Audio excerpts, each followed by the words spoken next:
안녕하세요. 축구에 빠져 사는 채널 풋볼다이브입니다. 카타르 아시안컵 16강 일정이 모두 끝나고 8강 대진이 확정됐습니다.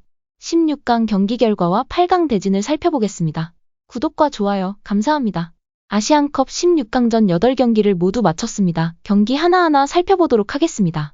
먼저 타지키스탄과 아랍에미리트의 경기는 1대1로 정규시간과 연장전에서 승부를 가리지 못하고 승부차기에서 5대3으로 타지키스탄이 승리했습니다.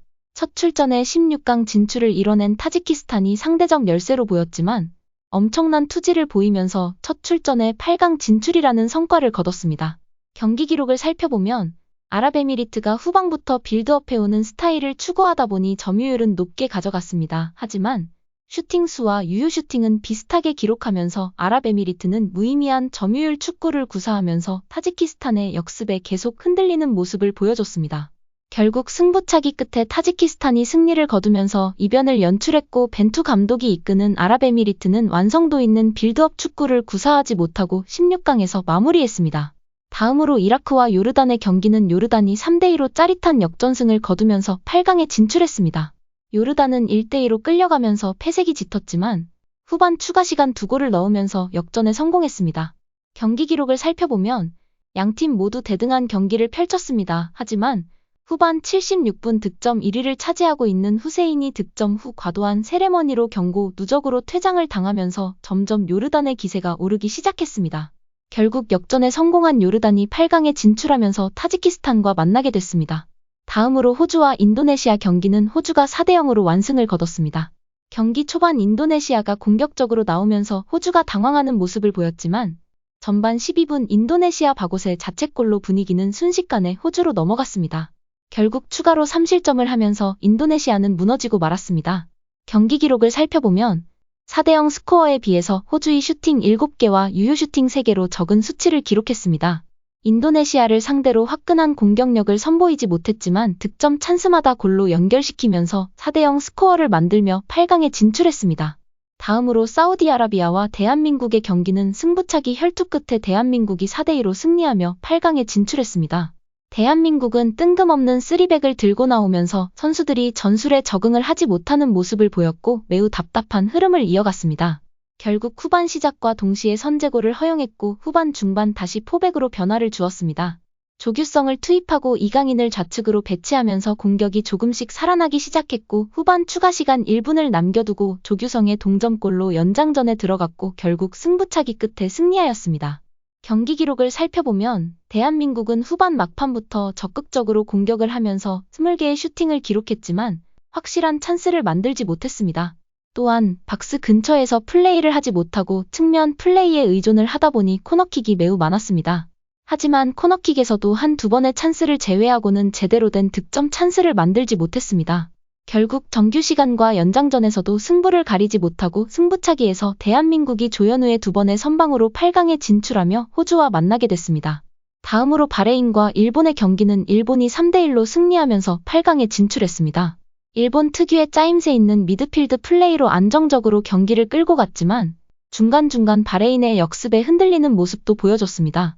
특히 일본의 가장 큰 불안 요소인 골키퍼 스즈키의 실수가 16강전에도 나타나면서 흔들리는 모습을 보였고 결국 자책골을 기록했습니다.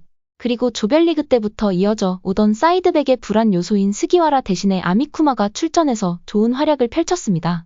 하지만 저는 개인적으로 이런 점에서 대한민국이 일본을 만난다면 손흥민, 황희찬, 이강인, 정우영이 일본의 사이드를 충분히 털어버릴 수 있을 거라고 생각합니다.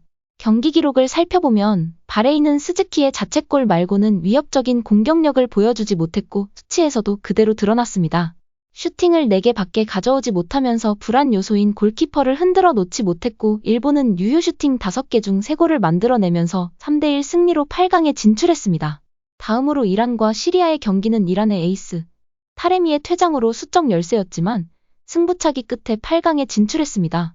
페널티킥으로 서로 한 골씩 득점했지만 타레미가 퇴장을 당하면서 시리아의 우세를 기대했습니다.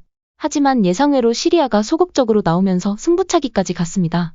경기 기록을 살펴보면 이란이 점유율을 7대3으로 가져가며 주도했고 슈팅 수와 유효 슈팅도 압도적으로 가져갔지만 시리아 골키퍼 마다니아의 선방으로 득점에 실패했습니다. 이란의 슈팅도 거의 박스 밖에서 이루어지면서 박스 안 플레이를 만들어내는데 힘들어했습니다. 결국 승부차기 끝에 5대3으로 승리하면서 일본과 8강에서 만나게 됐습니다. 다음으로 카타르와 팔레스타인 경기는 카타르가 2대1로 승리하면서 8강에 진출했습니다. 카타르의 무난한 승리가 예상됐지만 팔레스타인이 선제골을 터뜨리면서 이변을 연출하는 듯 했습니다. 그러나 카타르의 에이스 아피프가 한 골 1도움을 기록하면서 카타르를 8강으로 이끌었습니다. 경기 기록을 살펴보면 전반전 동안 카타르는 볼 점유율 74%를 기록했지만 슈팅 수가 4대5로 팔레스타인보다 한 개 더 적으면서 쉽지 않은 전반을 보냈습니다. 후반 역전골이 터진 후 조심스러운 운영을 하면서 후반전 볼 점유율이 44%에 불과했습니다. 그러나 카타르는 팔레스타인에게 득점 기회를 내주지 않으면서 8강 진출에 성공했습니다. 마지막으로 우즈베키스탄과 태국의 경기는 우즈베키스탄이 2대1로 승리하면서 8강에 진출했습니다. 우즈베키스탄은 전반전 주도적인 경기력을 펼치며 선제골을 기록했습니다. 후반 들어 태국이 날카로운 역습을 선보이면서 동점골을 만들어냈지만 우즈베키스탄이 7분 만에 득점을 하면서 8강 티켓을 잡았습니다. 태국이 16강전에서 탈락하면서 이번 아시안컵에서 동남아 국가는 전멸했습니다. 기록을 살펴보면 점유율과 슈팅수는 대등했지만 전반전 태국이 슈팅수 1개만을 기록하면서 우즈베키스탄에게 압도를 당했습니다. 후반전 반전을 노리면서 많은 슈팅 기회를 잡았지만 득점으로 이어지지 않으면서 우즈베키스탄에게 무너지고 말았습니다. 이제 모든 경기를 살펴봤습니다. 8강에 올라올 팀들은 다 올라왔다고 생각합니다. 이변이라고 한다면 첫 출전에 8강에 진출한 타지키스탄이 예상을 뒤엎고 아랍에미리트를 이기고 올라왔습니다. 타지키스탄의 경기를 보면 박지성 11명이 뛰는 듯한 느낌을 받을 정도로 엄청난 활동량과 투지가 돋보였던 것 같습니다. 8강 대진을 살펴보면 타지키스탄과 요르단, 호주와 대한민국, 일본과 이란, 카타르와 우즈베키스탄이 만납니다. 지금까지 풋볼 다이브였습니다. 감사합니다.